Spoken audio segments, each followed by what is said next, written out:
Yeah, welcome in. Welcome back to another episode of the Format Podcast live. Yes. And if y'all watch the show, y'all know about me and y'all know about the Irish, and you know how I get down when it comes to that. However, y'all also know I can be objective. But we do need to wrap up the huge win Notre Dame in the Orange Bowl last night, and basically putting them into position to play for the national championship for the first time since the BCS era, which was they played that game in January of 2013 following the 2012 season. And so joining me to do that is one of my guys. If you're familiar with this show, you know Steve from the chat. Steve is a wild man in the chat, but Steve is obviously a diehard Notre Dame fan, really sharp football guy, and I'm really honored to have him here. Steve, what's going on, my man? It's going well, Bruce. I appreciate you having me. I enjoy Absolutely. your podcast, man. Shout out to G and Transformer. I appreciate Yes, you guys. You guys do a great show. I've been following since before college football started. Nice. Kind of new, but I've kind of been around. So yeah. People know me from the chat. That's right. There we go. Sid Bubba. What's going on, Sid Bubba? How you doing, man? Shout out, Sid. Shout out, Sid. So we're gonna talk some college football. Obviously, we are going to talk the Orange Bowl. But before we get to that, real quick, just want to mention we are here. Obviously, if you haven't already, make sure you hit that like and subscribe button, that share button. Share button is powerful, helping to continue to grow this Format Podcast community. We're going to get it into as many ears and hands as we possibly can. You can find the audio version of the podcast wherever you get your audio podcast. So let's get right to it. Last night. So about last night, Notre Dame won in their personal house of horrors, which is Miami. And we're just going through some of the highlights of the game. They beat Penn State 27-24 in what was an incredible game. And you're seeing here. Wow, I'm sorry, this got rearranged. But what you just saw was kicker Mitch Jeter hit the field goal that put the game away, 27-24 over the Penn State Nittany Lions. And Notre Dame continues their improbable run and now continue to lead the nation with their longest winning streak in the country at 13 games. And no one expected them to be here after opening up in week one with an impressive win at Texas A&M Kyle Field, and then coming back home and getting upset in week two after being ranked, I think, number 5 nationally by Northern Illinois University. At that point, if you had told anybody in the world of college football that the University of Notre Dame would be playing for the national championship, well, they would have had you committed. But here they are. Marcus Freeman has brought back his troops, and through adversity, obstacle after obstacle, they have done everything that it takes to be in position now to win the first championship for this illustrious program since 1988. And coincidentally, a quick note on that, Notre Dame hasn't won a championship since 1988, and everyone who hates Notre Dame loves to harp on that. Funny thing, though, Penn State hasn't won one since 1986, and no one ever brings that up. Very interesting how that works, but so be it. So you're seeing a lot of key highlights from the game, and we'll go back over some of this stuff later. But it was just incredible, and you're seeing Notre Dame make play after play, and we'll kind of get into the flow of the game in a minute. But I just want you guys to see some of what happened here. Notre Dame once again not only counted on their elite defense and their arguably best secondary in the country, but they also counted on the offense coming up with huge plays. For the first time this year, we had a receiver catch for over 100 yards in a game. Riley Leonard made some key throws that a lot of people maybe thought that he, couldn't make, but he made them when he needed to. It wasn't pretty, but it happened. And this game was a classic. And the reason I say that the Orange Bowl was Notre Dame's personal house of horrors, the Orange Bowl was where Notre Dame got monkey stomped by Alabama in that 2013 championship game, 42-14, I believe. That was a vicious Alabama team. They basically beat Notre Dame all up and down Miami there. And then 2017, they went down there, played the Canes, and got beaten 41-8. That was another brutal beating that the Irish just simply weren't prepared for. So a lot of bad history there, but they went down and they got it done. And Marcus Freeman continues to be the belle of the ball in college football, just getting what I deem to be a surprising amount of love from the mainstream college football media. But yeah, got a lot going on. So I've been talking for a while. Steve, man, why don't you give me your opening thoughts on what we saw from Notre Dame last night and what you think overall about this totally unexpected run that they are on as of now? I think the key word to surmise this is growth. We spoke after the Northern Illinois game, and you heard me. You know me, though. I'm a pessimist. Yeah. I'm hard, and as a fan, I'm even harder on my teams and the guys I support. I was frustrated with Freeman. I'm not going to lie. I was tired of it. I was tired of Kelly. So it's like I kind of look at it with the standard of what Notre Dame should be, where if Kelly were losing to Marshall, a horrible Stanford team, and then I was at that game, that Stanford game. That was my first ever time in South Bend. I was down in South Carolina at my buddy's wedding for that. Okay. And then to follow up with this season, the Northern Illinois loss, which triggered me, as the young people say. And I was ready. I was like, I'm almost to the belief where it's like maybe Marcus isn't the guy. We should move on. I was thinking of promoting Al Golden because I think what he's done on the defensive side of the ball has been consistent. Yes. But I'm happy to say I'm wrong. Marcus is our guy. He's our guy. Absolutely. I was speaking to my uncle a few days ago who went to Notre Dame. Okay. I think he was an 86 or 87 graduate. So he was a year off the championship. But I was speaking to him and I was like, you couldn't produce a better face, a better person in a test tube to bring Notre Dame into the new era of college football than Marcus. You can't. That's a great way of looking at it. I like that. He's the guy. You couldn't tell me another guy that would be the perfect face, the ambassadorship of what Notre Dame needs to be going forward. Absolutely. So I'm happy to admit I'm wrong about Marcus. I think the key term is growth. We've seen it firsthand, specifically with his demeanor. And I have to say with Riley Leonard and his development, given the limitations he has, this team has grown. The defense was solid from the beginning, but you're even seeing growth on that aspect, given the injuries, the depth of guys, the quality of athlete that he's brought in, where it's like the next man up is easy to say.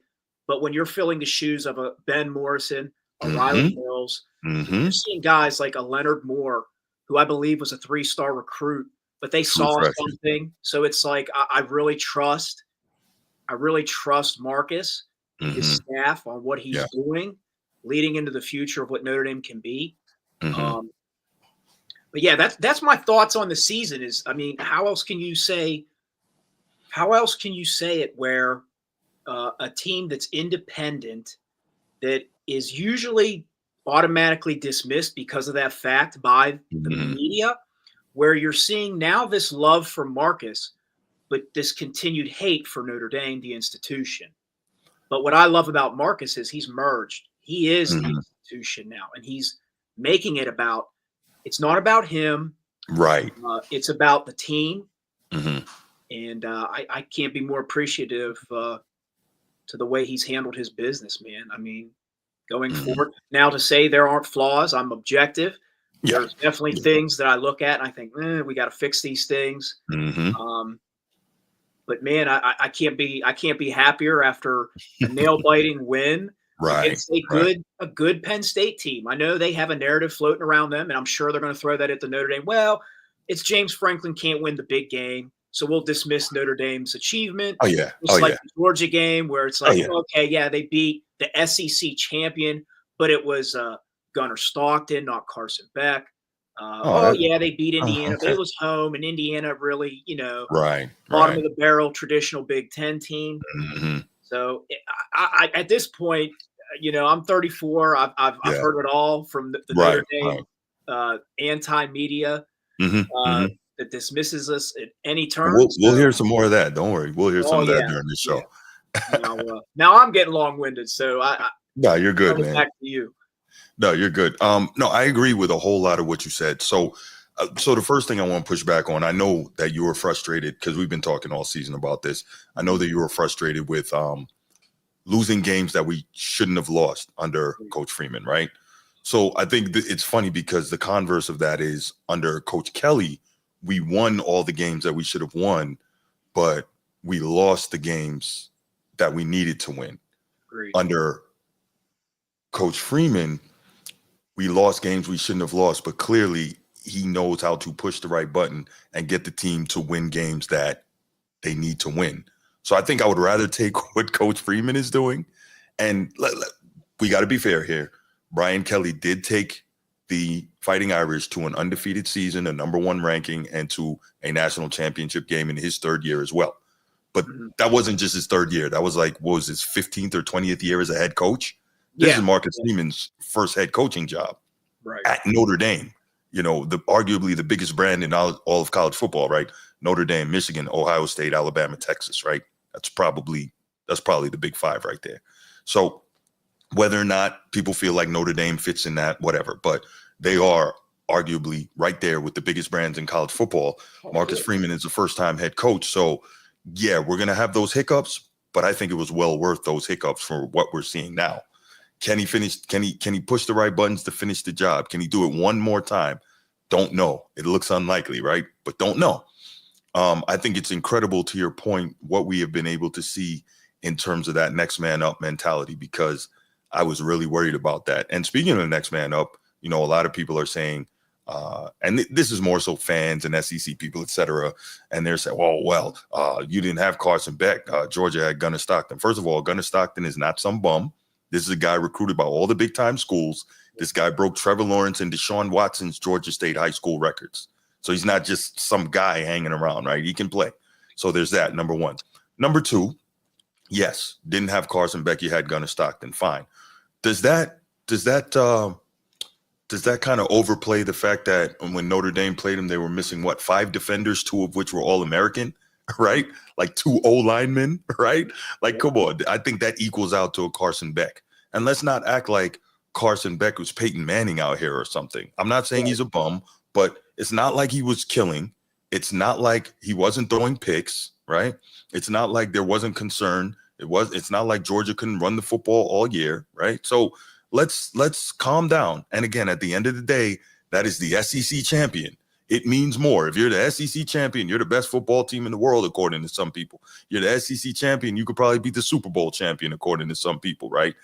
That's how it is. But at the end of the day, what we know, Steve, and as Notre Dame fans, and while still trying to be objective here, the fact is, it doesn't matter what Notre Dame does unless they schedule, like we always say with Always Irish, John Kennedy, unless they schedule Ohio State 4 times, Alabama 4 times, and Georgia 4 times in the same season, no one is going to respect their schedule. And we'll talk a little bit more about that.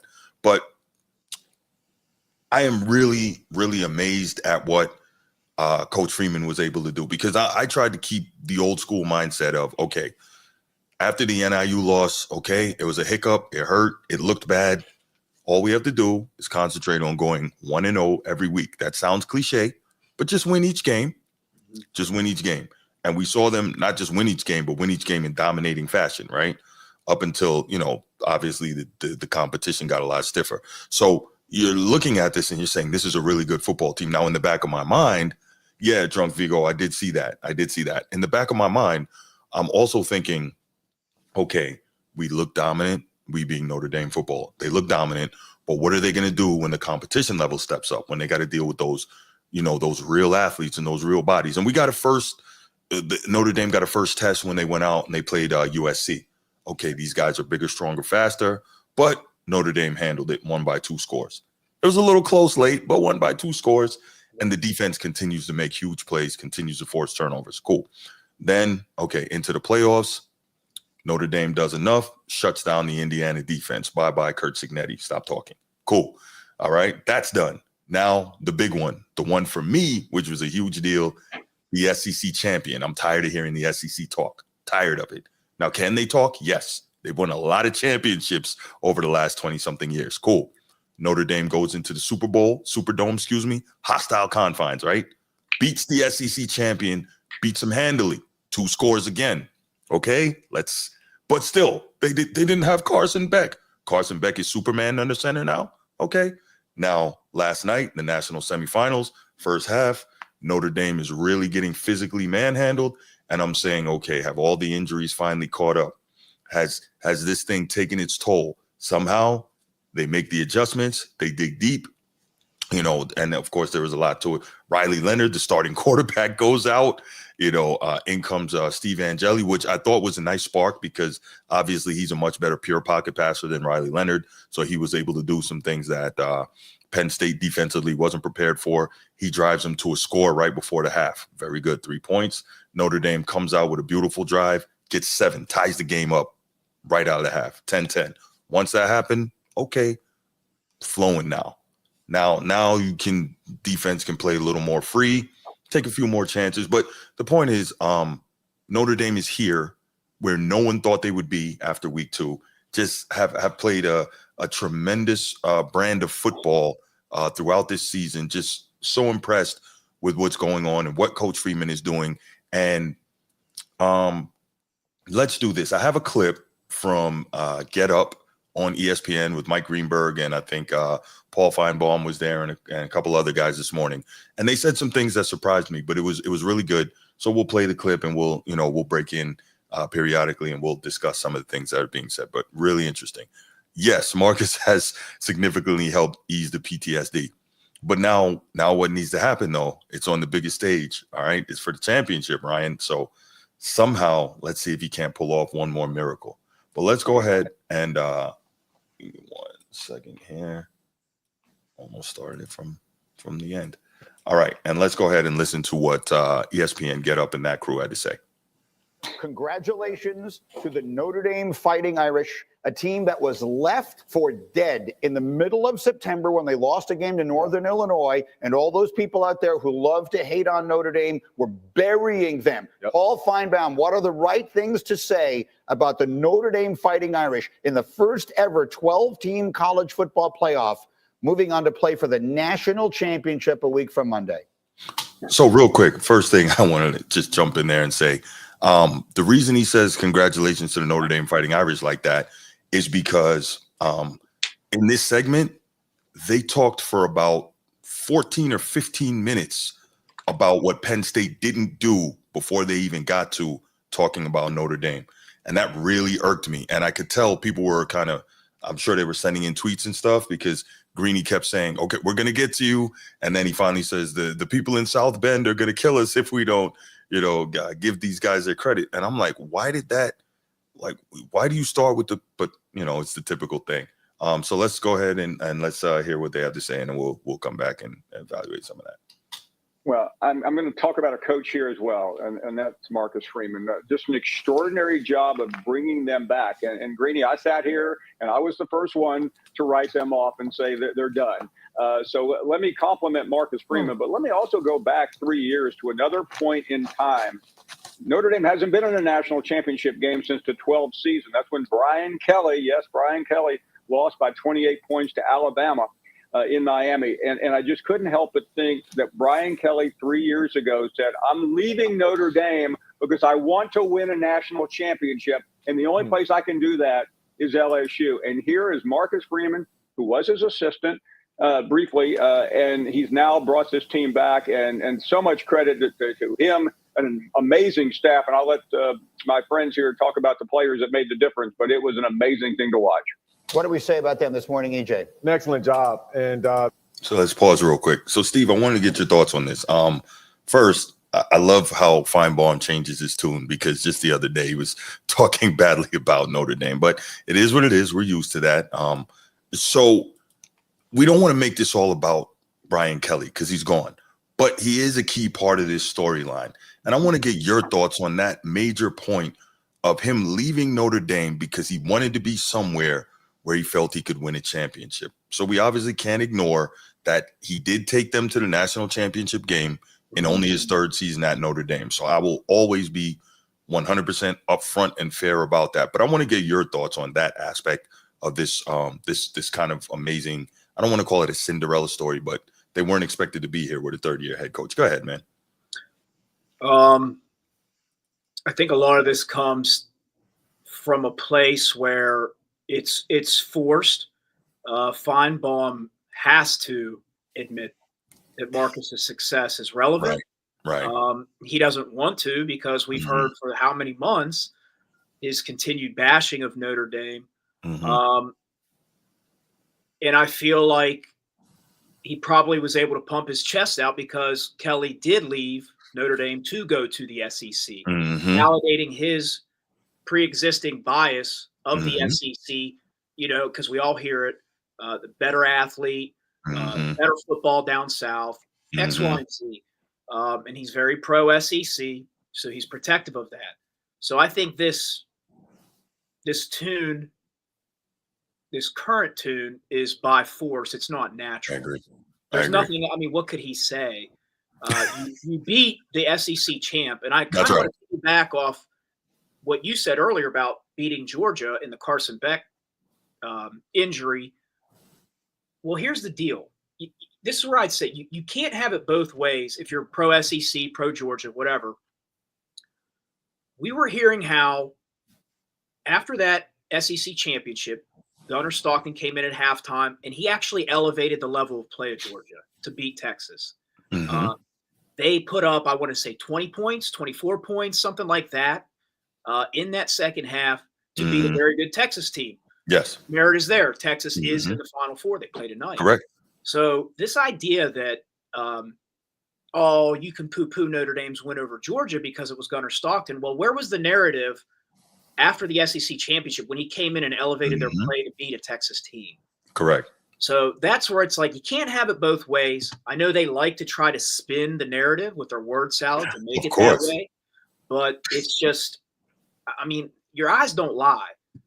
So this idea that, like you said, he was a highly recruited kid. I understand experience he was lacking a lot of experience compared to a Beck. But the guy went in on the biggest stage, competed against one of the four remaining temes in the playoff currently, beat them in the SEC championship to get them the number 2 overall seed.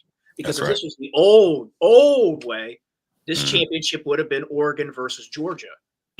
So I don't know. I think Feinbaum is kind of, figuratively speaking, he's got a gun to his head. What can he say? You know, so he's kind of forced to spew this. But just the other day, he admitted the arrogance of Notre Dame. And it all comes down to this deep-seated bias against Notre Dame because we are independent. We're not in a conference. This is where I enjoy Notre Dame because it's like a reflective of how I feel like I am.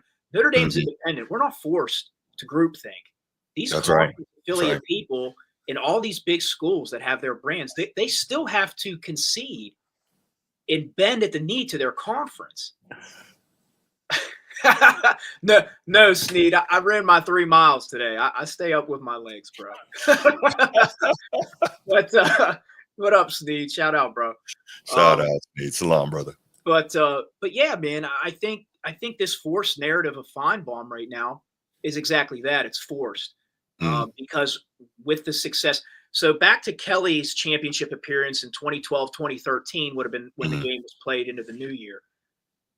The devil's in the details. Kelly never won a New Year's Six game. He did not. Now Marcus has 2. That's right. In the same season to be in the championship. So not all things are built the same. Right. So I would agree it's a success of Kelly. I would never dismiss it. I'm not a Kelly fan, but he brought us back to relevance. And when I say relevance, it's not championship relevance, but we were bottom of the barrel when Weiss was ending his tenure. That's correct. Brian Kelly brought us back to a consistent 10-win top 10 team. So I give credit 5 years in a row. And that's not easy with the landscape he inherited at Notre Dame at that time. Mm-hmm. So I got to give credit to Kelly. But like you said, we weren't winning the big games that mattered. On the biggest of stages, we would get boat raced. That's the nicest way to say it. We would just get boat raced. Yeah. And now we're seeing a different Notre Dame. We're seeing a facelift, and that's the Marcus Freeman effect. It is what it is. There's no way around it. And you can tell with a lot of the sentiment Feinbaum speaks of, he'll speak highly. And a lot of these guys, I was listening to, I can't remember the name of the show with Cam Newton and First I think Take. Greeny. First Take. Yeah, thank you. Oh, we've got a clip from that too. Trust me. And Ryan Clark's on there. Yes. And they're happy. Now, Ryan Clark's son plays for Notre Dame. Right. He's pretty objective. Now, he's biased, but he's not out here twerking that hard. Right. But his narrative is to combat everybody else's narrative anti-Notre Dame. Mm-hmm. So this idea that now people will speak highly of Marcus, but they still will not speak highly of Notre Dame, the institution. There's reasons for that, and it comes down to the independence. Mm-hmm. And we'll talk a bit about the independence. Let's you know what? I'm gonna try to do that. I'm gonna try to find him in that's a great tip, Drunk Video. Yep, I'm gonna try to do that. Yeah, but that would be cool. Well, I'm sure the people are wondering what is he talking about. Drunk Vigo says we should try to get Malik Zaire on this show. Yeah, so I'm gonna. Awesome. Do you ever watch him and Sean Davis, Lucky Lefty? You ever watch those guys? They have their own podcast. Here and there, not regularly. That's probably something I need to, but not regularly. No, I need to tune into that. But let's get back to the comments from Get Up, and then we'll continue. What do we say about them this morning, EJ? An excellent job. And this football team, there's one thing when you have talent like an Ohio State who is playing at a high level right now, but also when you have grit. And Coach Freeman talked about the savages on the defense. I would say their quarterback is a savage, man. This dude, even if he's having a rough game, and I said this earlier, or actually I said it yesterday, if he would have run over 30 yards, this team will win. And I'm watching him throughout the game. He's not really able to run. Penn State did a good job of being gap sound, not giving him those opportunities. He ended up having 35 yards. And then the vertical passing game, he got better as the game went on. Had some interceptions in this, but for him to snap and clear and move on to the next play, and again, making these throws when it really counted, receivers getting open like this, excellent job on all three phases by Notre Dame. Yeah, that's kind of really what it's all about for Notre Dame is Riley Leonard being able to throw the football when they need it the most. Right. They're never going to – look, their DNA, their philosophy is not to put it on his back and then on his arm. It's about running the football, playing great defense, and taking the ball away. And look, Marcus said at halftime, he said, my guys won't panic. We're good. We need to run the football better. That'll open up the passing game. We need to make sure on defense we have everything buttoned up. We'll get the run game straightened out. It wasn't always perfect as far as the way they defended it, but Marcus knows what he's working with. And he knew, look, and we all knew probably going into this game, if you studied Notre Dame, you knew that Riley Leonard had to make a couple throws. It didn't need to be, he didn't need to throw for 300. He needed to make a couple. And he made a couple, and everything else fell into place. They played true to who they had been all year long. And this is, I'll tell you what, they ran the football also with two starters out up front. Yeah. Two people got hurt in that football game. And Penn State's defense the first half was eating them alive. Mm-hmm. Their defensive line was destroying them. They settled it down, which is a testament to Marcus, to the leadership on Notre Dame's team, and them understanding what the moment required. They're going to have to take it up a whole nother level in the next phase. But give them their credit because they responded exactly the way they needed to in the moment at the right time. Okay, so great comments there. And by the way, if you're not familiar with the voices you heard, the first voice was former Florida State and Buffalo Bills quarterback E.J. Manuel. The second voice was Louis Riddick. And a lot of good commentary there. I wanted to also touch on, Louis Riddick mentioned there, or I don't know if it was E.J. Manuel, but two of Notre Dame's offensive linemen, two of their starting O-linemen went out during this game, and they had to get in. I think Charles Jagusah, this was his first game back from tearing his pec in preseason. So he was supposed to be the starting left tackle. He tore his pec, wasn't able to play. This was his first game back. And then who was the other one? There was another Tosh Baker, right, who had 60 snaps all season long. So you're looking at it, and I don't know that I've ever seen another team with a next man up mentality like this. So I think it speaks to the preparation, it speaks to the work, and it also speaks to the level of depth and talent that Coach Freeman has been able to assemble on this roster over his time as the head coach. Because one of the things I used to like to say is that Notre Dame, in a lot of cases previously under Coach Brian Kelly, they had really good first 11s, right? First 11s could generally match up okay with just about all the teams in the country, except for your super elites, your Alabamas, and maybe sometimes your Ohio States, teams like that. But generally, their first 11s could match up. But what starts happening is you start getting the substitutions happening and now Notre Dame is bringing in 2 and 3 stars, and the other teams, the super elites, are still bringing in 4 and 5 stars. You're not going to be able to hang around very long in a situation like that. But you're seeing the roster that Marcus Freeman has built is full of guys who can contribute in every position group, as deep as third string. And it's really, really impressive what he's been able to put together. Your thoughts on the depth that he was able to, that he's been able to accumulate on this roster? Yeah, it's a tribute to his recruiting, something that we've heard a lot of reporting that Kelly was not a fan of doing. Because being in South Bend, you have to travel. You have to travel to recruit. You can't just stay in Indiana. Yeah, you can go into Michigan and Ohio, but you got to travel to recruit at Notre Dame. And yeah, it's a testament to his ability to sell Notre Dame. And you're seeing it, like you said, 2, 3 deep. Nobody talks about these guys. Jordan Botelho and Boubacar Traore. Those are our 2 best pass rushers. That's right. We've been without them for the majority of the season. That's right. And another tribute, got to attribute to Al Golden, where it's like his scheme, he's able to get guys in positions where they're able to thrive. Junior Tuihalamaka could have called it quits at any time, transferred. He was 3 deep, and now he is making huge plays in the biggest games. Yeah, you're just seeing – Bruce, we remember, man, they would roll out guys where it's like – it wasn't that long ago we played Clemson.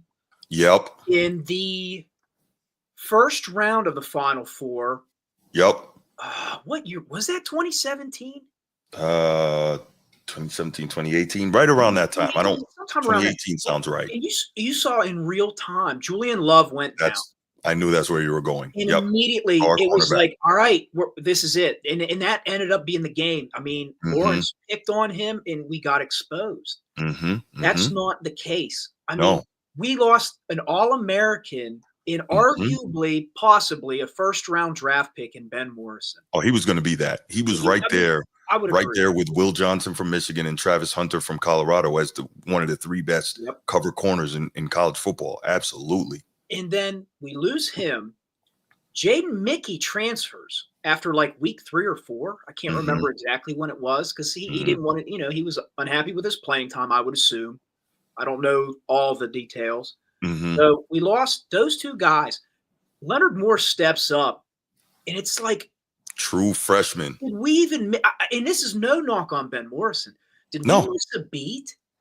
We were talking preseason when I called in. It might have been the first time I called in. We were talking college football, and we were raving about the back end of Notre Dame's defense. We're not used to these caliber of athletes. That's right. Where our secondary was the strong suit of our defense. We just weren't used to that.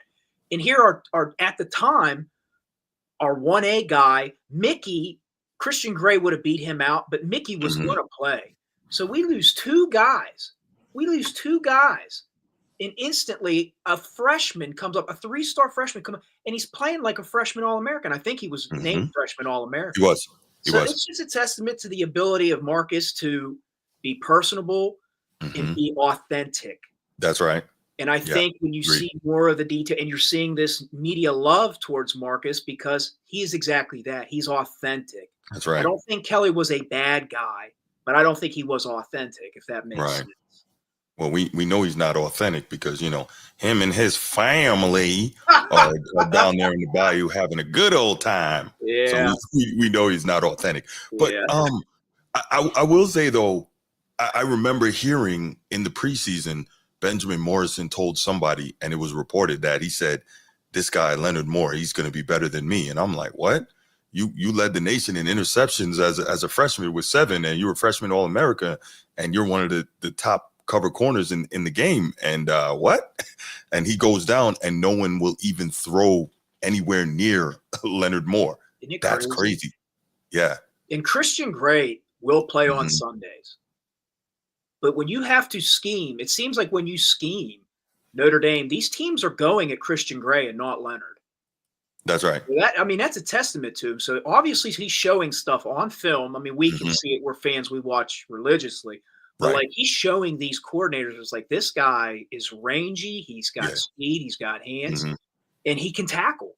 The guy, I mean, for a freshman, he knows how to tackle. I mean, usually that takes especially secondary guys. We all know the mantra on some of these corners where it's like they don't like to get their nose dirty. They don't want to hit.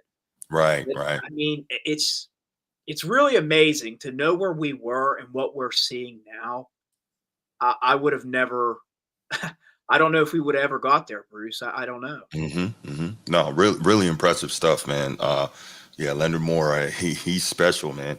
This Notre Dame secondary is legit. And real quick, you mentioned Christian Gray. A lot of times he gets inopportune penalties. He's very aggressive and handsy. But the funny thing is, he always somehow ends up making up for it by making a play. And that, I think, you can put up with it because you know a play is coming somewhere. Absolutely. Yeah. I'll take the aggressive nature. I'd rather have an aggressive corner than a passive one. And it's like the biggest moments in this season at Texas A&M, when their chance to go drive down the field at the end of the game, Christian Gray makes the big breakup. He makes the big tackle when nobody's in space, on third down to get off the field in a crucial moment. Southern Cal game, where they're driving to tie the game. After they picked on him all day long. And then again last night, where Penn State had to get points to win this, he makes the big interception. So it's like, I would agree. I'll take the penalties. I'll take the aggressive nature all day. I'd rather my guys be aggressive than passive. Absolutely. So let's go back to let's continue on with the clip from ESPN Get Up, and then we'll talk a little more, and then we'll get to First Take because they really had some interesting stuff. And remind me, do not let me forget on this whole independent thing, because I'm going to sound off on that. They will be an underdog, whoever they play in their next game. One would assume against Texas, one would guess something in the neighborhood of 4 points. Yep. If Ohio State looks as good as they've looked so far tonight, that it might be more than a touchdown in that one way or the other. It is worth saying Marcus Freeman becomes the first black head coach now ever to coach for a national championship in college football. Black and Asian. It's obviously we can't forget that. A significant part of the storyline here. And so let's give it a quick spin forward. You were there in Dallas to see Ohio State, Texas tonight. Paul Feinbaum, what do we say about Notre Dame now sitting there and waiting? Do we feel like they can complete what would be a dream/miracle season and win the whole national championship a week from Monday? Yeah, I think they would have a better chance against Texas. But Greeny, you spent a lot of time in Chicago. You know that environment. And throughout the course of history, Notre Dame has been the most hated team in America. They're not anymore. Marcus Freeman has made them likable. I mean, I was with them last week in New Orleans, and fans are cheering. They're the underdog, and I just didn't think I would live long enough to watch Notre Dame in this likable underdog role, and they will be the underdog either against Texas or Ohio State. It's a little hard to calculate, but right now, it doesn't seem like a great matchup for Notre Dame against either team, but I don't think that matters. To me, the fact that they are there so quickly under Marcus Freeman is the story of the year in college football. I agree with you. In his third season, Marcus Freeman has Notre Dame playing for the national championship. There you go. Crazy to hear Feinbaum say You might that. be right. Literally a day or two after, he was arguing with, I think, Greeny and somebody else. I think it was Stephen A. I thought it was Stephen A. Mad Dog. That's who it was. Yes, that's what it was. Notre Dame winning and being on this stage and being relevant in culture, it doesn't matter. It doesn't matter. It doesn't move the needle. So it's like, what changed in a day or two? Watching what they did last night, I guess. Watching the way they refused to quit and continued to play, especially after what was happening to them in the first half. That's the only thing I can kind of figure out. Okay, so let's do this. So we're gonna hear from the guys on First Take next, and I'm gonna kind of jump the shark a little bit here because this is something I really want to get into, and you're gonna hear Cam Newton make comments about. I wrote this down, dude. Cam's great. So we're on the same page. Okay. He made comments about Notre Dame. I know. He wants to see them join a conference. And as a Notre Dame fan, I hear this constantly: join a conference, join a conference, join a conference. And I'm wondering, because for the life of me, I cannot comprehend this obsession with Notre Dame joining a conference. And let's look at it this way, right? If you don't like Notre Dame, shouldn't you want them to remain independent? Because it's harder, as the 12-team playoff is currently designed, for them to win a national championship if they are not in a conference, because they can't get a bye. They can't be seeded any higher than 5th because they can't be a conference champion because they're not in a conference. So why are you pushing so hard for them to be in a conference? Why does their independence matter so much to you, anti-Notre Dame fan? Explain that, right? What do you... there's the narrative, oh, Notre Dame doesn't play anyone. They handpick an easy schedule. They have the... Really? Again, we just finished talking about how it's more difficult for them to get where they need to be based on that. People think that if I'm Bruce Hope State University and you're Steve State University and I'm making a schedule because I'm independent, I can just say, teams 1 through 12, I want to play y'all. Here are the dates we're going to play. Do they not realize that scheduling goes both ways? And if a team doesn't want to play you, they don't have to. Do they not realize that? So we're not going to turn that down, though. Well, the smaller teams, no. But there are some other teams that I would think they feel like it's not beneficial to them, because you have to figure out, one, depending on where that other team is located, when they're going to play Notre Dame, if they're going to play a home and home. Do they want to have to deal with the weather conditions? If they lose to Notre Dame, is it beneficial to their brand? Like, there's a lot of weird things that other teams take into account. Go ahead. The only reason I'd push back on this is where that I hear what you're saying, but this comes down to money and ratings. Mm-hmm. And as long as the money's green, that NBC contract's alive, and you have the benefit of doing a home and home with Notre Dame, that's 2 years of ratings. Whether you're playing at your home place with those ratings, the money matters. So I it's not to flex as a Notre Dame fan, but it's just the relevancy of the brand. Well, what relevancy of the brand? I was told that Notre Dame wasn't relevant. I was told they were irrelevant. They weren't relevant anymore. Yeah, I'm a biased guy, so I guess it, but as long as that NBC deal is in place, it's hard to argue. And this is why I can kind of answer what you're saying. The reason you're arguing from a place of logic, even as a fan. Why would you join a conference? Well, we're arguing from a place of logic. Right. They're arguing from a place of emotion, hatred. They hate Notre Dame. So hatred blinds you from logic, especially in a debate.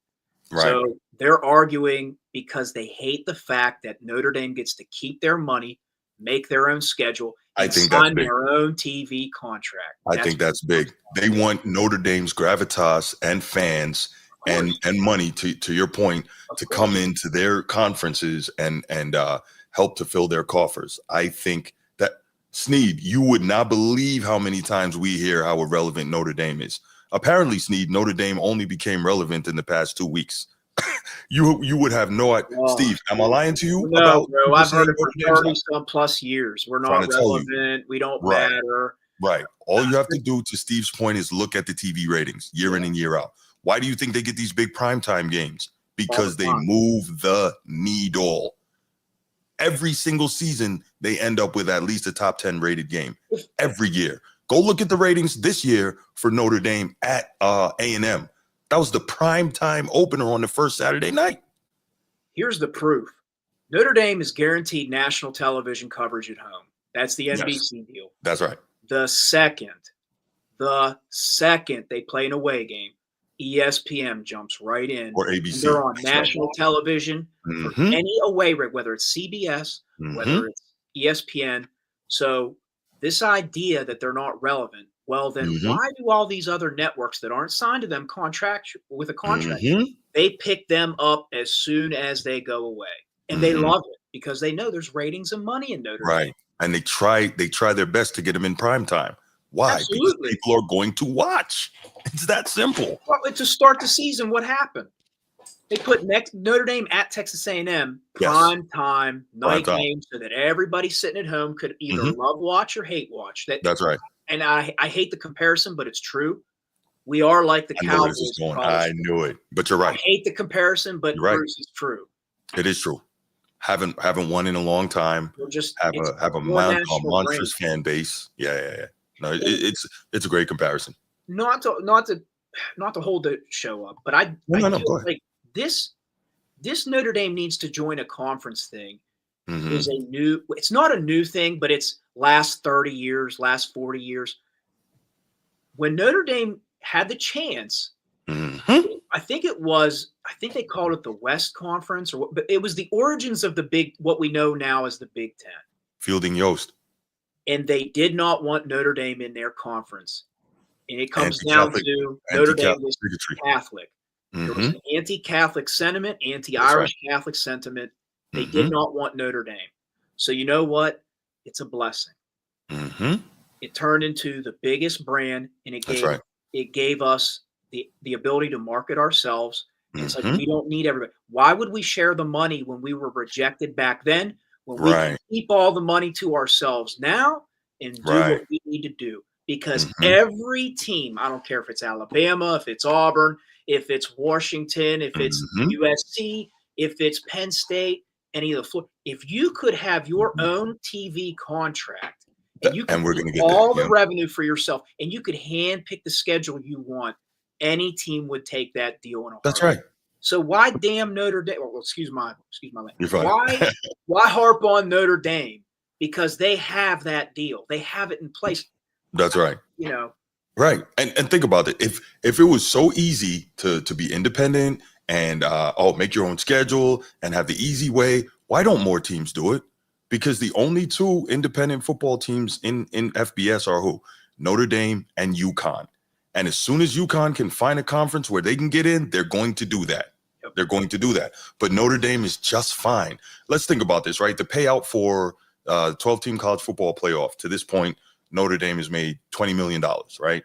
And I think they get an extra $3 million for travel expenses, et cetera. That's $23 million. They don't have to share that with anyone. Why give up their independence? And these same people that are complaining, I want to see Notre Dame in a conference. All they want is for Notre Dame to come in there, bring fans, bring money, bring attention. That's what they want. That's what they want. They won't say it. They can't say it because it would prove their lies wrong, but that's what they want.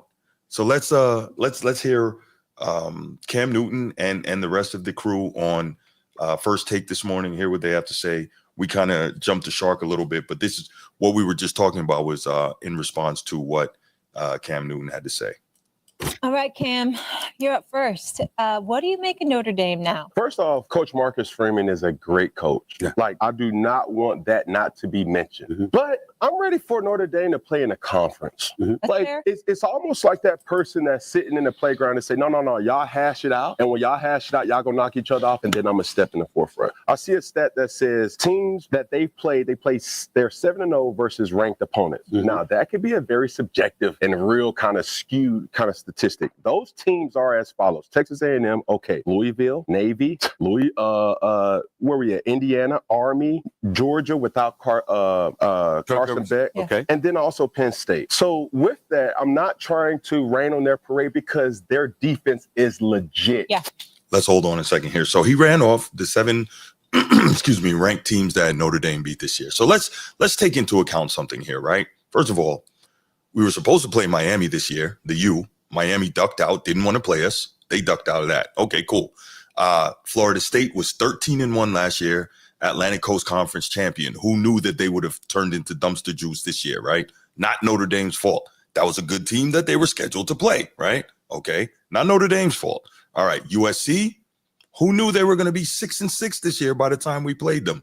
Again, not Notre Dame's fault, right? You cannot blame the Irish for this. Now, he talks about Navy and Army. So Army was a last-minute replacement due to the fact that Miami ducked out of the schedule. Fine.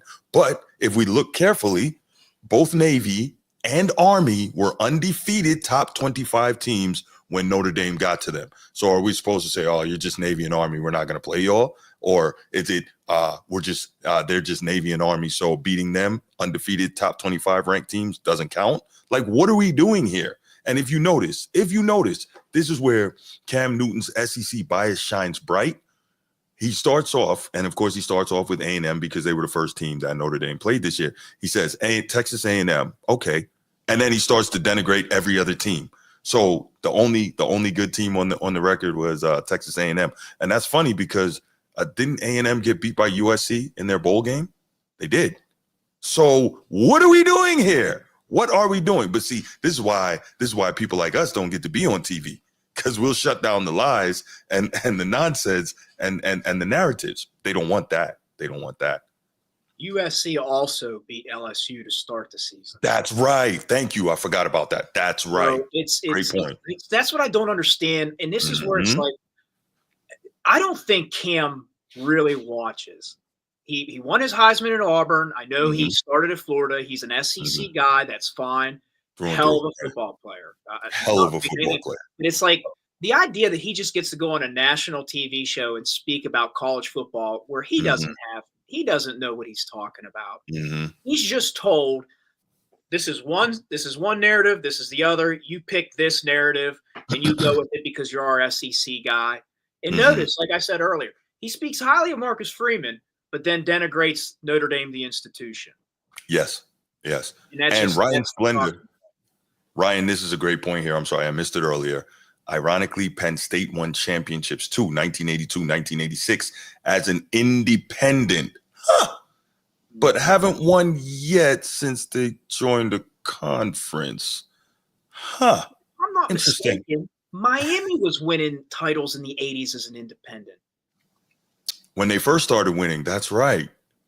So it seems like when these teams, I think they were independent, then they joined the Big East, then they joined the ACC. Great point. Like, if they were to be able to have the national brand to remain independent, they would. They would have. Yes. They would have. Yes. This goes you back got to have that, the gravitas, the brand, and the infrastructure to support a major college football program as an independent. That's no joke. Yeah.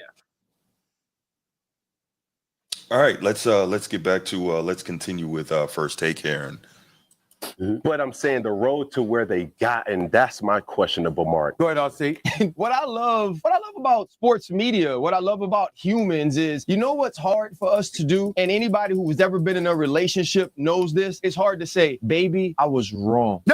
And that's what Cam Newton can't do. I get it. It's hard to say, oh, wait, they went out and played Georgia, a team that during the week, you knew Gunnar Stockton was going to be the quarterback. They went out and they beat them. Not only did they beat them by 2 scores, and they beat them physically up front on both sides of the ball. And they beat them mentally because Marcus Freeman outcoached the gold standard for coaching now that Nick Saban has retired and Kirby Smart. Quick note. First, that was a shock to me that Marcus Freeman was able to outcoach Kirby Smart. I really didn't expect that. So shouts to Marcus Freeman for that one. That was incredible. And secondly, Ryan Clark, as you said earlier, can be objective. But now he's trying to play that a little too much because, we know his son plays for Notre Dame. So, of course, now he's got all these glowing things to say about the Irish program. Obviously, he's around it a lot more. He knows Coach Freeman personally now. But it's very interesting that all of a sudden he speaks so well of Notre Dame. Let's not act like he was always, having these great things to say. So, but I guess you don't know what you don't know, right? No, totally agree. But that's what Notre Dame does to you, man. It is. Once you go there, once you've been there, yeah, it's hard to not look at things differently. It's a special place. I know it is. It's a special Twice now. place. Yeah, twice. And I'm lucky enough to take my son with me last time. It was special memories. Absolutely. But yeah, let's continue with First Take.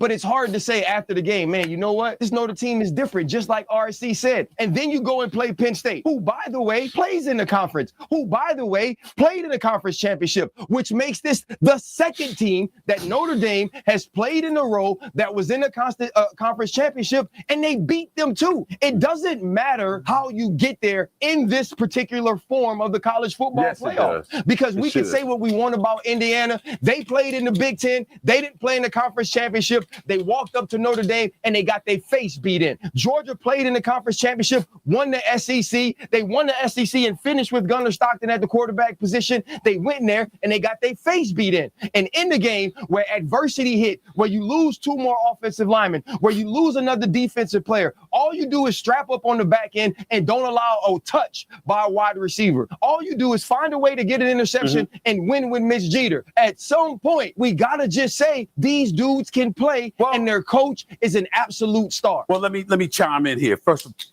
So I love the way he broke that down. That was pretty good. But no, real good commentary that he made. It's just, like I said, it's just kind of disingenuous for me. But again, he wouldn't have known all this stuff before he went there. But at the same time, if he was really watching college football like he's, but I guess he's more of an NFL guy. But like, what do you think about what he had to say there, Ryan Clark and his? Well, the interaction with I agree. I mean, obviously his son's there. I agree with Ron Clark, but I find interesting the idea of what Cam was trying to say is like, well, it matters how you get there. And it's like, well, then I sit here and think, okay, you were naming off ranked teams Notre Dame had played. Notre Dame didn't play in a conference championship. There were plenty of teams in this 12-team format that did not play those amount of ranked games and did not play in a conference championship. So why is that held against Notre Dame when Notre Dame has the agreement where they can't get a first-round bye? They're already at a deficiency. Like, they're already starting off held back from the race, knowing we can't get a first-round bye. And they agreed to it. So how it looks is an interesting thing coming from someone like him when Texas doesn't have those ranked wins. Penn State doesn't have those ranked wins. Correct. Indiana doesn't have those ranked wins. Correct. And didn't play in a conference championship. Correct. Tennessee doesn't have those amount of ranked wins and didn't play in a conference championship. So what I would push back is explain to me how it looks for those teams just because they're in a conference versus why it looks so different with Notre Dame being independent. Doesn't make sense. The logical fallacy would be in his idea of, well, the conference matters. Well, no, it doesn't, because a lot of these teams did win conference championships to God. So Notre Dame's there. And with the addition of Notre Dame's agreed, they can't get a bye. So, so we're already starting off, exact behind the 8 ball. They agreed to the terms of that. And really, they didn't just agree. They were part of shaping the whole setup. So they helped to shape it. They agreed to it, knowing that they would be in a deficit going in until those rules ever changed. And they still said, okay, that just means we know what we have to do and we have to go in there and do it. Like, that says a lot. But Cam Newton is an SEC guy, and he has to push the SEC narrative plain and simple. Like, there's no other way around it. He just have to carry the SEC water and push the SEC narrative.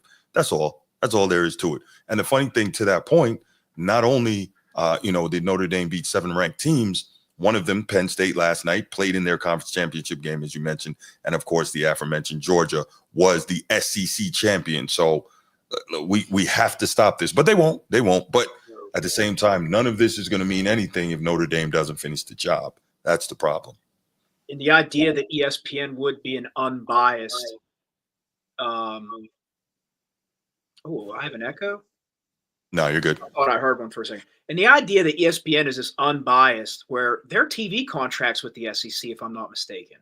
They have the SEC network as well. So it's like I can't really take them seriously when they have all these talking heads that they benefit from the SEC representing in these playoffs and winning. They don't from Notre Dame. So great point. Why would I take all these talking heads on ESPN seriously? It's kind of like it's It's a conflict of interest. It is. It is.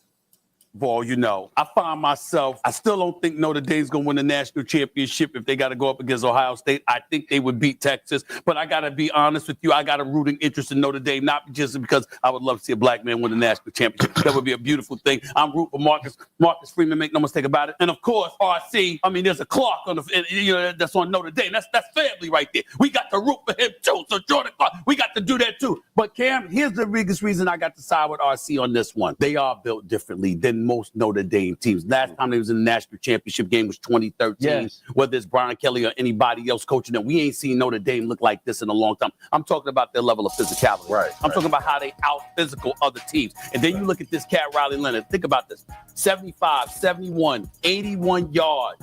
Touchdown drives in the second half. We can't ignore that against Penn State, who looked big time in the first half. We can't ignore that. We can't ignore a field goal kicker in Jeter, who was the worst in the FBS throughout the season.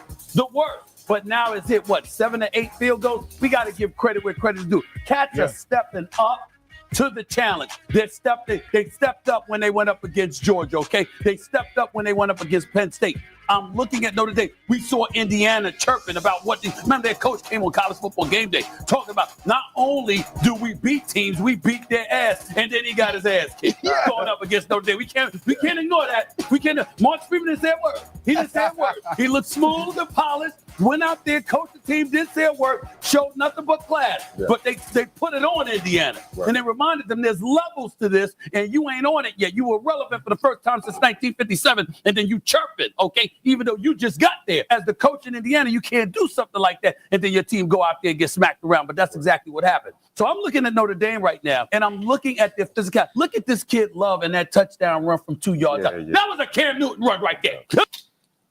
Let me stop.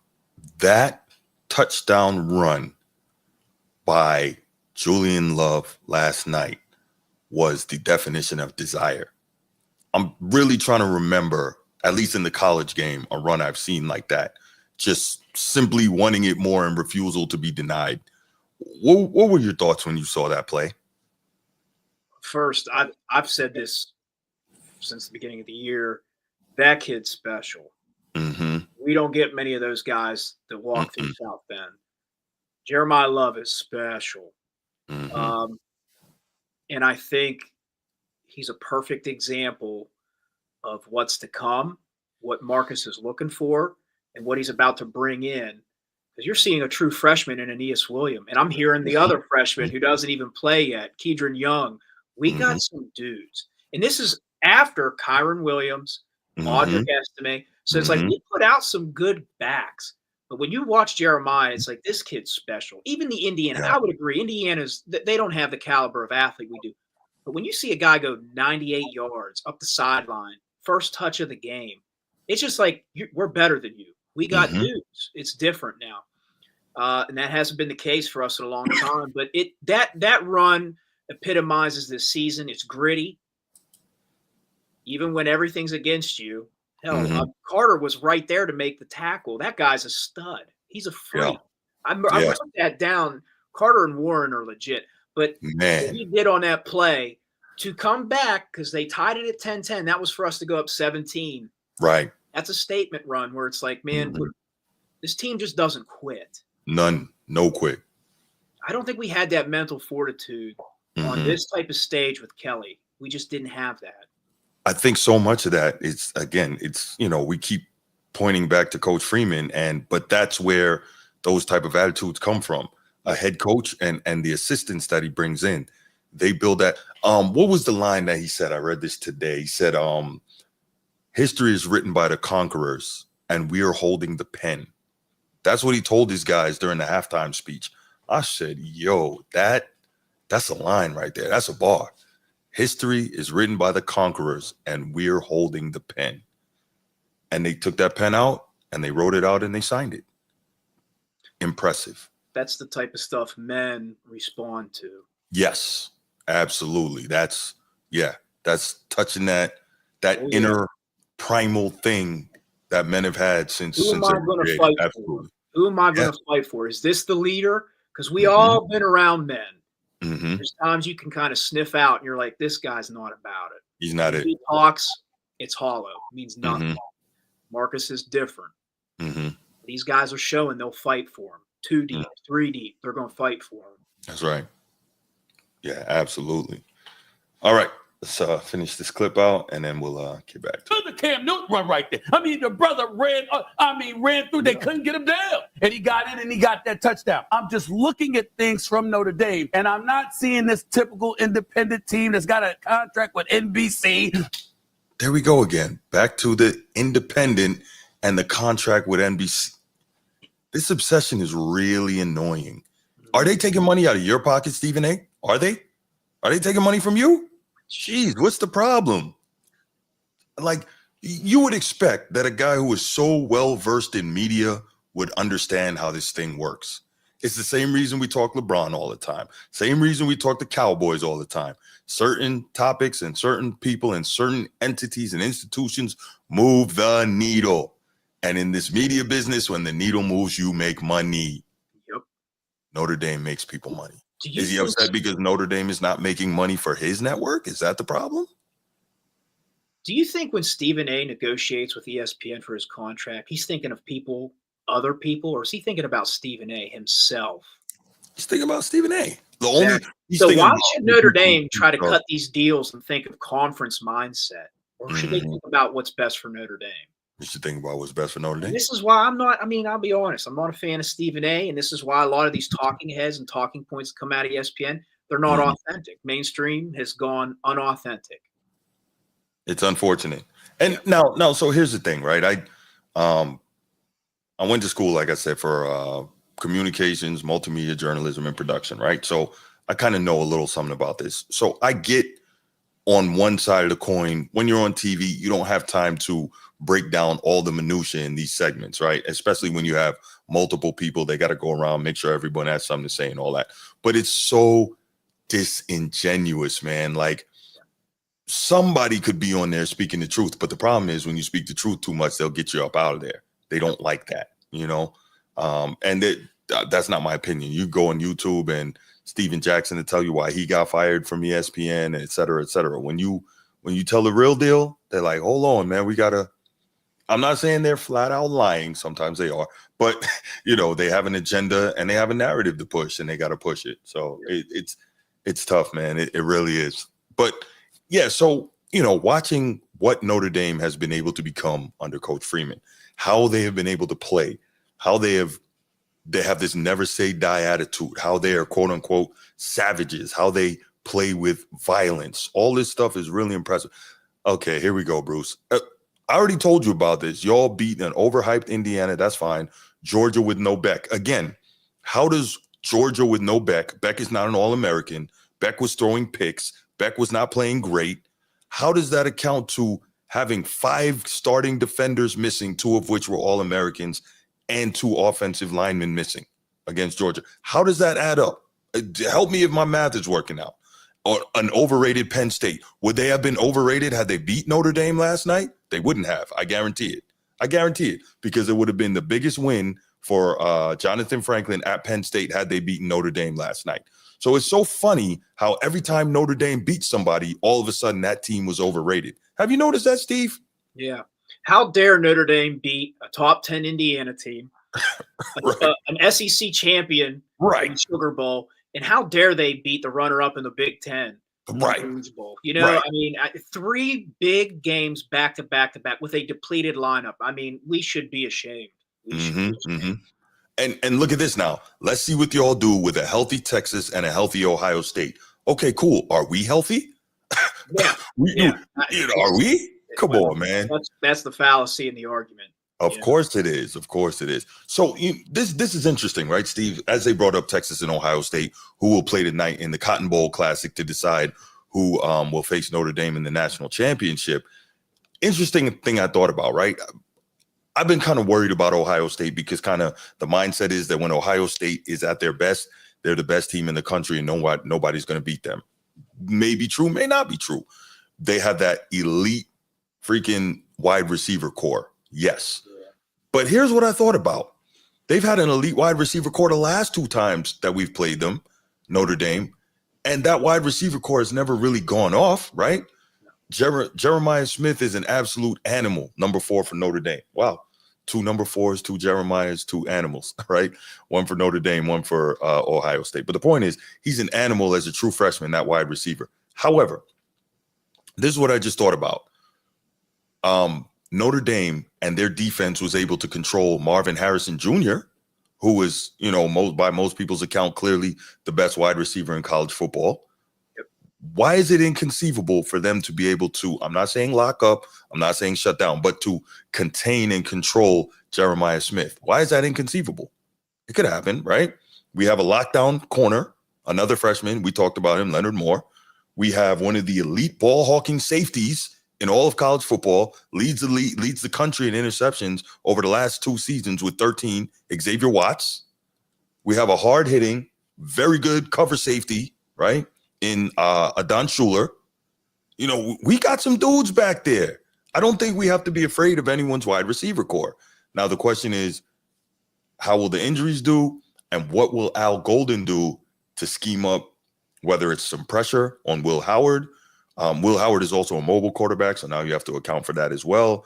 And then, of course, Ohio State is another team with 2 really good backs, much like Penn State. But now, the more I think about this game, I don't think it's so out of the realm of possibility that Notre Dame can win it if they play Ohio State. Your thoughts on some of this stuff I laid out just now?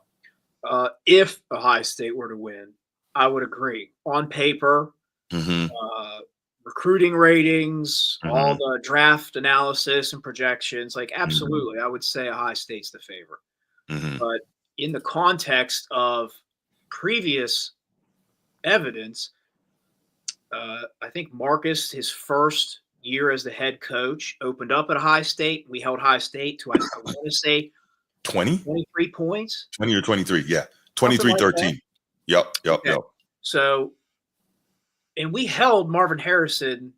I mean, and not many could make Marvin Harrison look human. We did. And then we played him the next year at home. Marvin Harrison did not go off in that game. He was not the difference maker in that game. Correct. And he went on to have a huge season.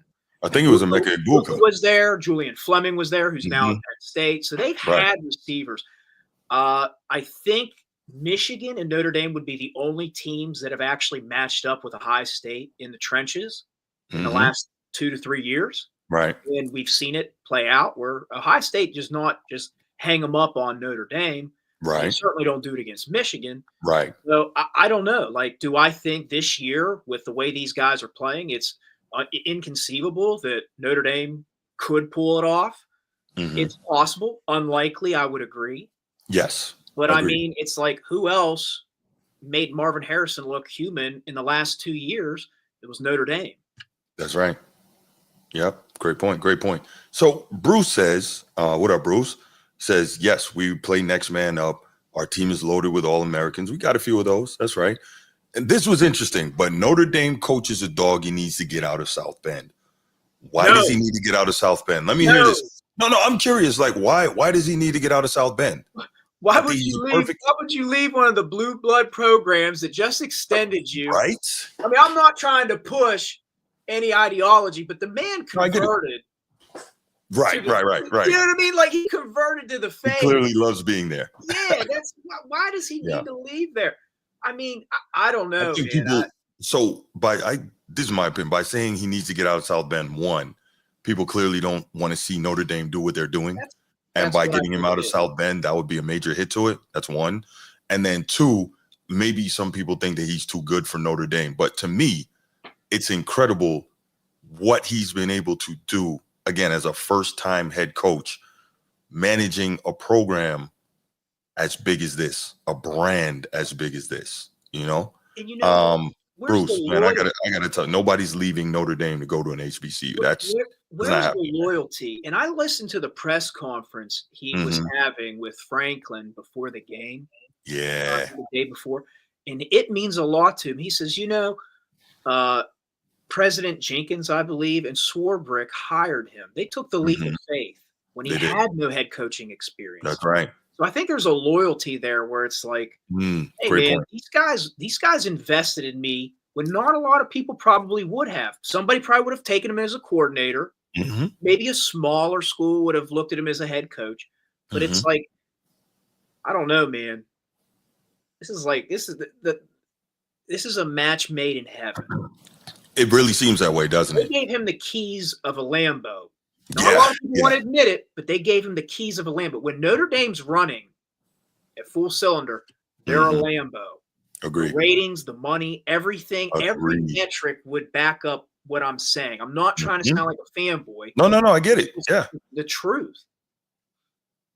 Absolutely. Yeah, I can't imagine leaving Notre Dame. There's not many places. And I think, because remember, we were hearing the possibility of if Ryan Day flames out early in the playoff, then maybe he's gone. Either he gets fired or leaves of his own volition from Ohio State. And then, of course, Marcus Freeman's Ohio State alum. Maybe they would go looking for him. And his name came up in the Bears coaching search in the NFL. Yeah. So I'm sure all of those things kind of led to Notre Dame saying, man, we got a diamond here.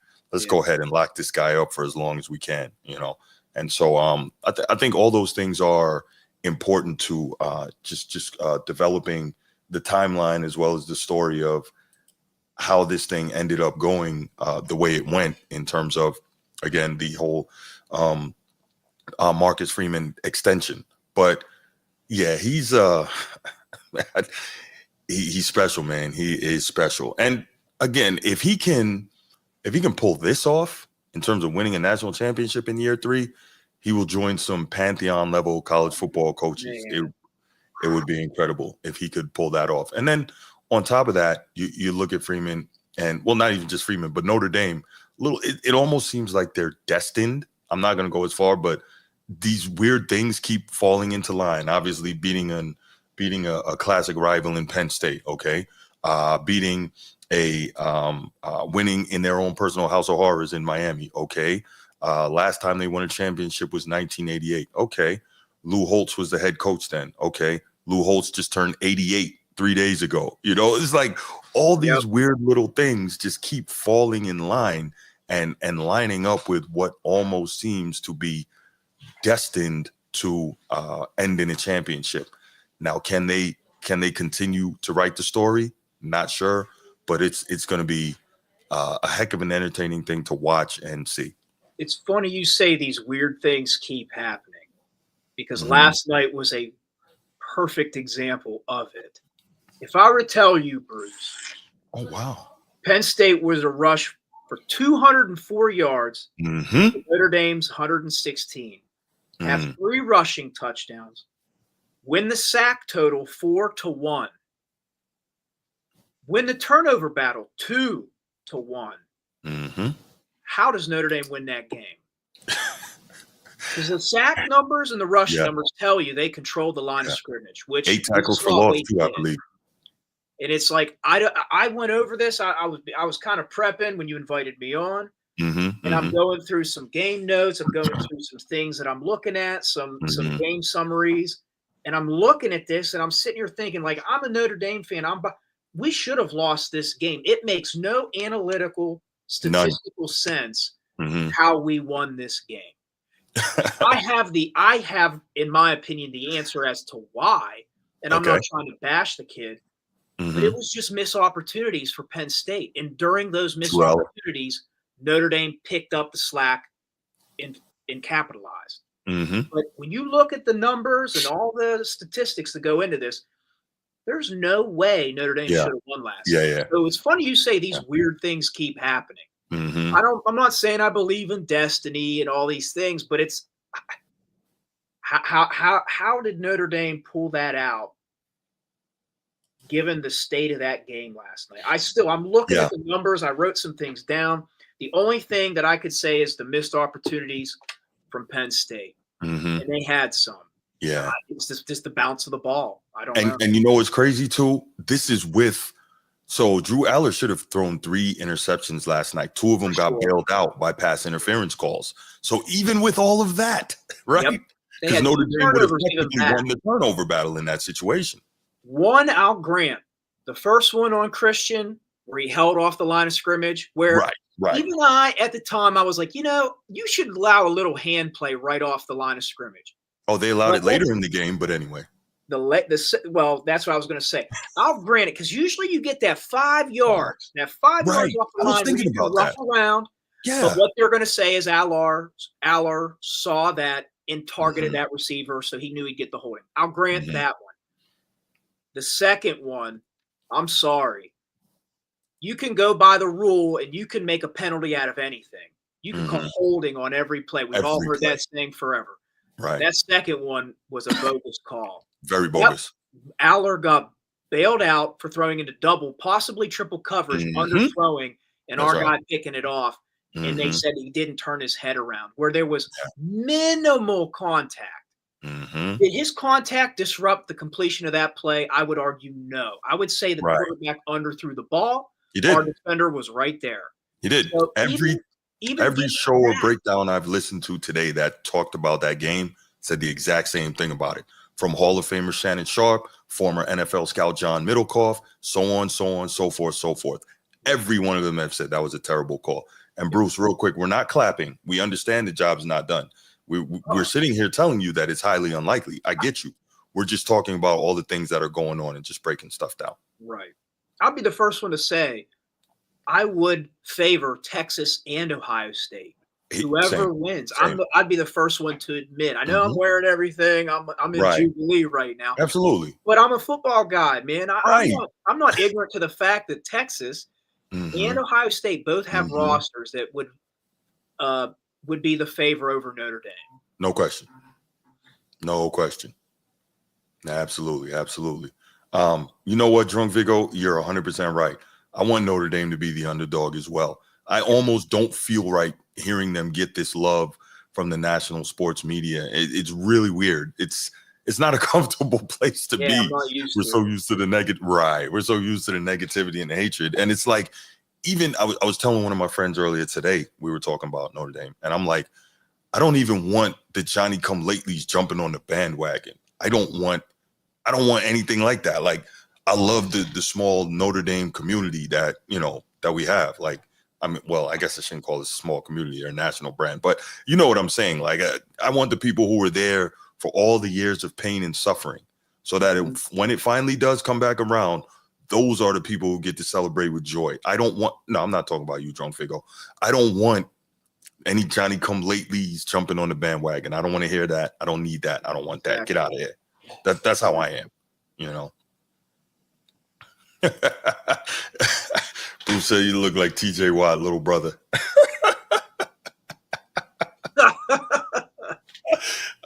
Steve came on flexing. All right, Steve, man, we're gonna go. Before we go, man, do you have anything you want to say to kind of wrap this whole thing? We haven't even gotten into. Before we go, Ohio State, Texas. How do you think that goes tonight, man?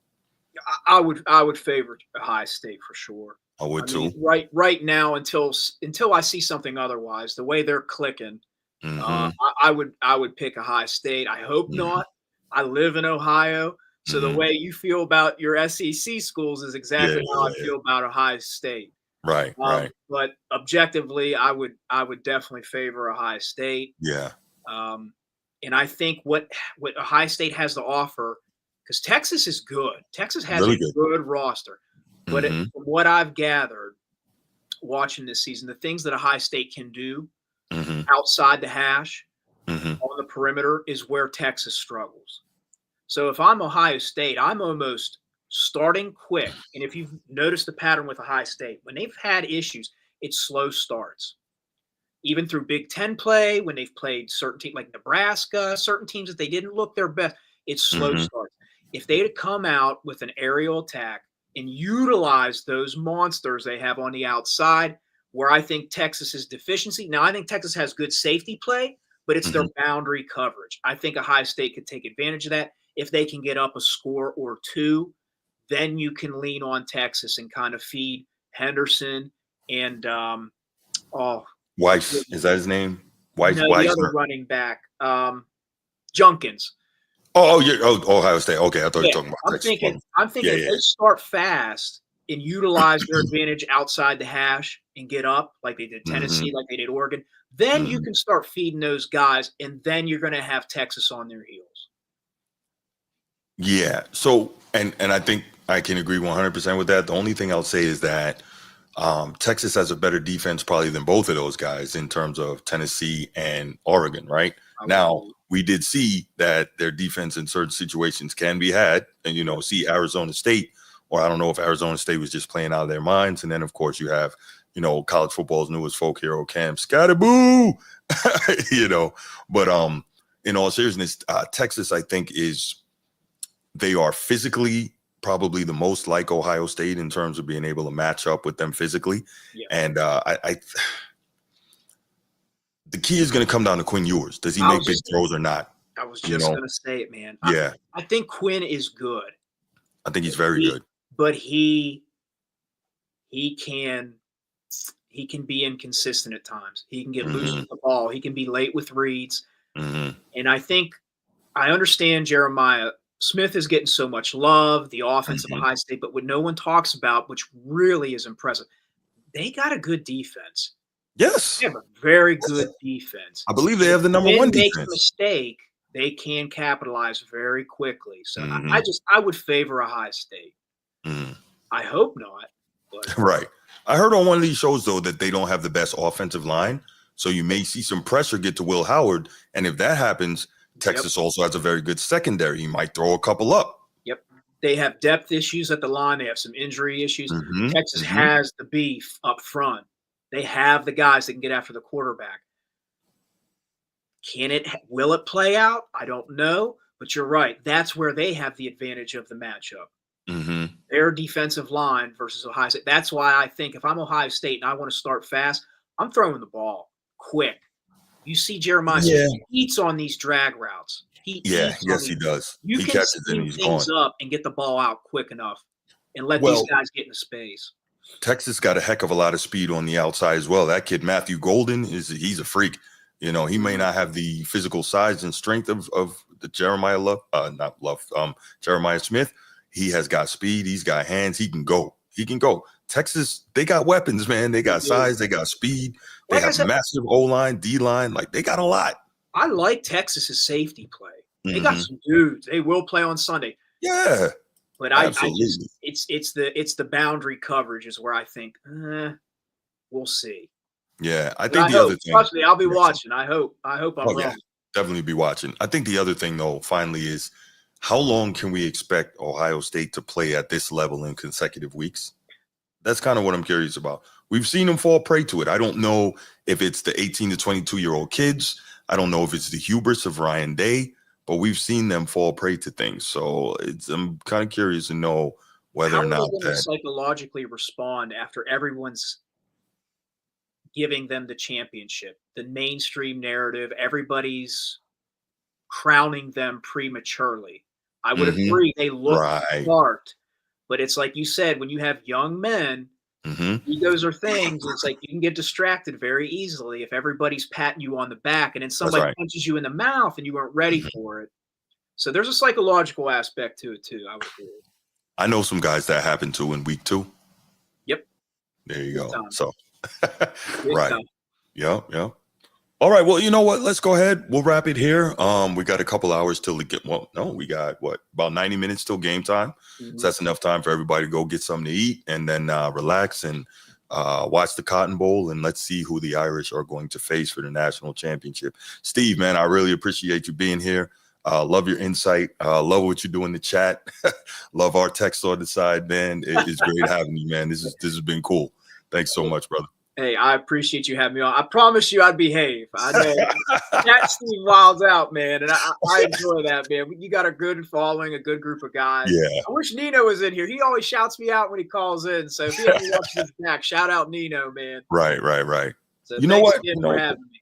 Before we get out of here, you know what? Let's do this. Let's open up the phone lines real quick and see if anyone wants to add anything. I know we got some football people in here, so let's hear what they have to say. Okay, guys. I'm going to put this up here. You see the phone number scrolling on the bottom, but it's also right here on the screen. So let's take a quick couple minutes. I'll take a quick couple of calls.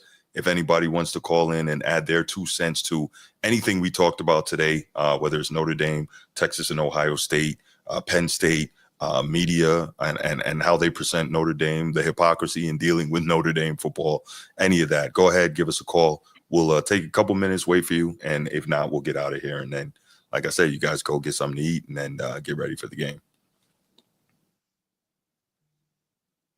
I'm really looking forward to this one, man. I think it's going to be.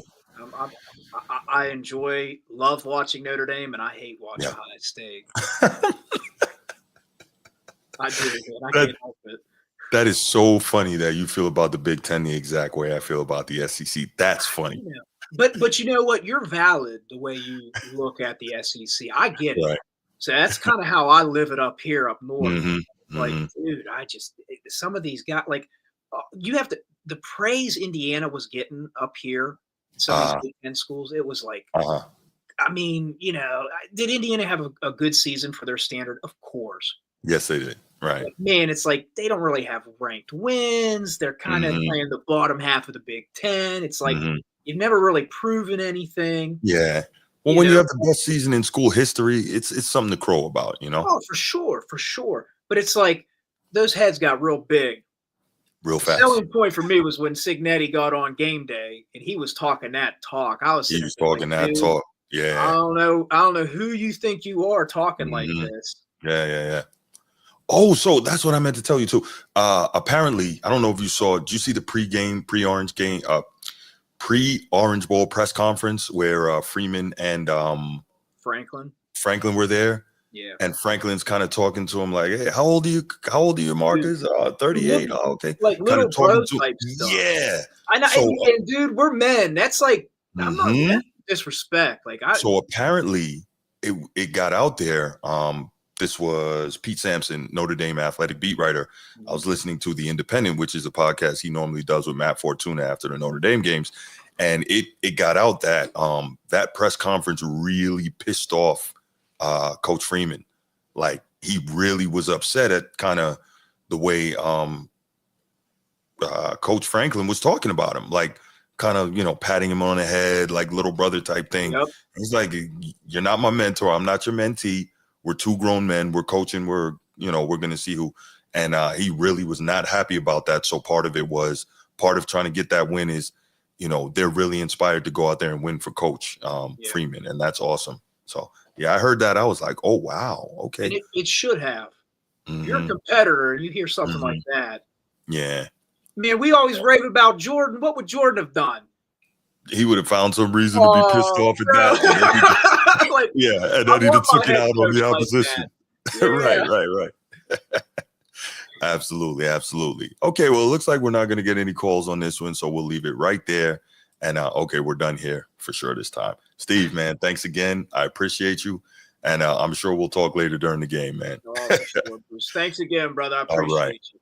All right. Everybody who came into the chat, I appreciate all of you guys as well. Make sure you hit that like and subscribe button before you leave.